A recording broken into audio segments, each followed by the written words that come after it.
ನಮಸ್ಕಾರ ವೀಕ್ಷಕರೇ, ಕನ್ನಡ ಭಕ್ತಿ ಚಾನಲ್ಗೆ ಆತ್ಮೀಯವಾದ ಸ್ವಾಗತ. ವೃಶ್ಚಿಕ ರಾಶಿಯವರಿಗೆ 2026 ಮಾರ್ಚ್ ತಿಂಗಳು ಕೇವಲ ಒಂದು ತಿಂಗಳಲ್ಲ, ಇದು ನಿಮ್ಮ ಜೀವನದ ಒಂದು ದೊಡ್ಡ ತಿರುವನ್ನು ನೀಡ್ತಾ ಇದೆ ಅಂದರೆ ತಪ್ಪಾಗಲ್ಲ. ಈ ತಿಂಗಳು ನಡೆಯಲಿರೋ ಒಂದು ಅಪರೂಪದ ಖಗೋಳ ಘಟನೆ ನಿಮ್ಮ ಜೀವನದ ಮೇಲೆ ಯಾವ ರೀತಿ ಪ್ರಭಾವ ಬೀರ್ತಾ ಇದೆ, ಇನ್ನು ಶನಿ ಮತ್ತು ಗುರುಗ್ರಹಗಳ ಆಟ ನಿಮ್ಮ ಹಣಕಾಸು ಮತ್ತು ಆರೋಗ್ಯದ ಮೇಲೆ ಯಾವ ಪರಿಣಾಮವನ್ನು ಬೀರಬಹುದು. ವಿಡಿಯೋ ಕೊನೆಯಲ್ಲಿ ನಾನು ಮಾರ್ಚ್ ತಿಂಗಳಿನಲ್ಲಿ ನಡೆಯೋ ಚಂದ್ರಗ್ರಹಣದ ಪ್ರಭಾವದ ಬಗ್ಗೆ ಕೂಡ ಒಂದು ಪ್ರಮುಖ ಎಚ್ಚರಿಕೆಯನ್ನು ಹೇಳ್ತಾ ಇದ್ದೀನಿ. ದಯವಿಟ್ಟು ಹಾಗಾಗಿ ಈ ವಿಡಿಯೋವನ್ನು ನೀವು ಪೂರ್ತಿಯಾಗಿ ನೋಡಿ. ಮಾರ್ಚ್ ತಿಂಗಳಿನಲ್ಲಿ ವೃಶ್ಚಿಕ ರಾಶಿಯವರಿಗೆ ಗ್ರಹಗತಿಗಳು ಮಿಶ್ರ ಫಲ ನೀಡುತ್ತೆ ಅಂತಲೇ ಹೇಳ್ಬೋದು. ಮೊದಲನೇದಾಗಿ ಪಂಚಮ ಶನಿ ಪ್ರಭಾವ ನಡೀತಾ ಇರೋದ್ರಿಂದ ಮಕ್ಕಳ ವಿಷಯದಲ್ಲಿ ಸ್ವಲ್ಪ ಚಿಂತೆ ಕಾಡ್ಬೋದು.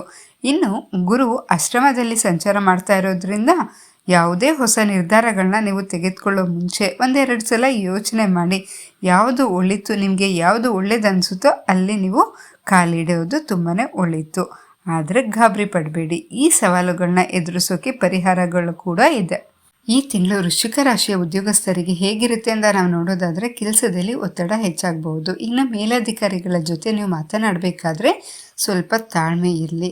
ನೀವು ಸಹೋದ್ಯೋಗಿಗಳ ಸಹಾಯ ನಿಮಗೆ ಸಂಪೂರ್ಣವಾಗಿ ಸಿಗುತ್ತೆ ಅಂತಲೇ ಹೇಳ್ಬೋದು. ಆದರೆ ನಿಮ್ಮ ಕೆಲಸದ ಕ್ರೆಡಿಟ್ ಬೇರೆಯವರ ಪಾಲಾಗದಂತೆ ತುಂಬಾ ಎಚ್ಚರವನ್ನು ವಹಿಸಿ.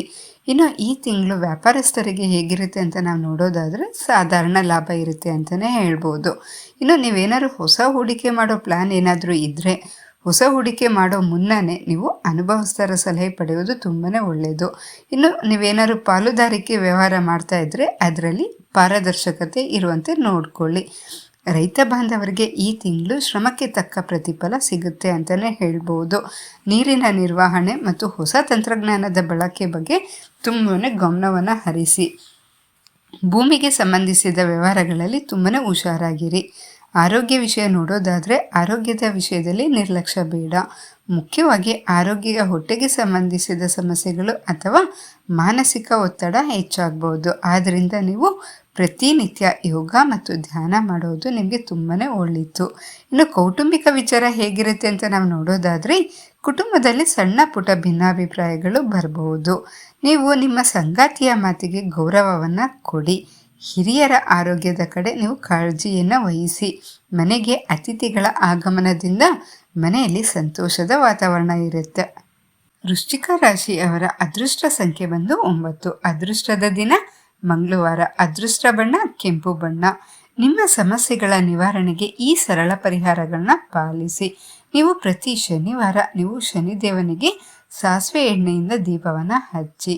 ಮತ್ತು ನೀವು ಗುರುವಾರ ದಕ್ಷಿಣಾಮೂರ್ತಿ ಅಥವಾ ರಾಘವೇಂದ್ರ ಸ್ವಾಮಿಗಳ ದರ್ಶನವನ್ನು ಪಡೆಯಿರಿ. ಇನ್ನು ಹಸಿದವರಿಗೆ ಅನ್ನದಾನವನ್ನು ಮಾಡಿ. ಇದು ನಿಮಗೆ ದೊಡ್ಡ ಪುಣ್ಯವನ್ನು ತರಲಿದೆ. ಈ ತಿಂಗಳ ಒಂದು ಪ್ರಮುಖ ವಿಷಯ ಏನಂದರೆ ಮಾರ್ಚ್ 3, 2026 ಸಂಭವಿಸ್ತಾ ಇರೋ ಚಂದ್ರಗ್ರಹಣ. ಇದು ವೃಶ್ಚಿಕ ರಾಶಿಯವರಿಗೆ ಈ ಗ್ರಹಣವು 10ನೇ ಮನೆಯಲ್ಲಿ ಅಂದರೆ ಸಿಂಹ ರಾಶಿಯಲ್ಲಿ ಸಂಭವಿಸ್ತಾ ಇರೋದ್ರಿಂದ ನಿಮ್ಮ ವೃತ್ತಿ ಜೀವನದಲ್ಲಿ ಹಠಾತ್ ಬದಲಾವಣೆಗಳಾಗ್ಬೋದು. ಗ್ರಹಣದ ಸಮಯದಲ್ಲಿ ಮಾನಸಿಕ ಅಶಾಂತಿ ಕಾಡ್ಬೋದು. ಆದ್ದರಿಂದ ಈ ಟೈಮಲ್ಲಿ ನೀವು ಓಂ ನಮಃ ಶಿವಾಯ ಅನ್ನೋ ಮಂತ್ರವನ್ನು ಜಪಿಸೋದು ತುಂಬಾ ಒಳ್ಳೆಯದು. ಗ್ರಹಣ ಆದಮೇಲೆ ನೀವು ದಾನ ಧರ್ಮವನ್ನು ಮಾಡೋದ್ರಿಂದ ಅಶುಭ ಫಲಗಳೆಲ್ಲ ದೂರ ಆಗುತ್ತೆ. ಈ ಮಾಹಿತಿ ನಿಮಗೆ ಇಷ್ಟ ಆಗಿದ್ದಲ್ಲಿ ಪ್ಲೀಸ್ ವಿಡಿಯೋಗೆ ಒಂದು ಲೈಕ್ ಮಾಡಿ. ಹಾಗೆ ನಿಮ್ಮ ಫ್ರೆಂಡ್ಸ್ ಆ್ಯಂಡ್ ರಿಲೇಟಿವ್ಸ್ ಎಲ್ಲರಿಗೂ ಶೇರ್ ಮಾಡೋದನ್ನು ಮಾತ್ರ ಮರಿಬೇಡಿ.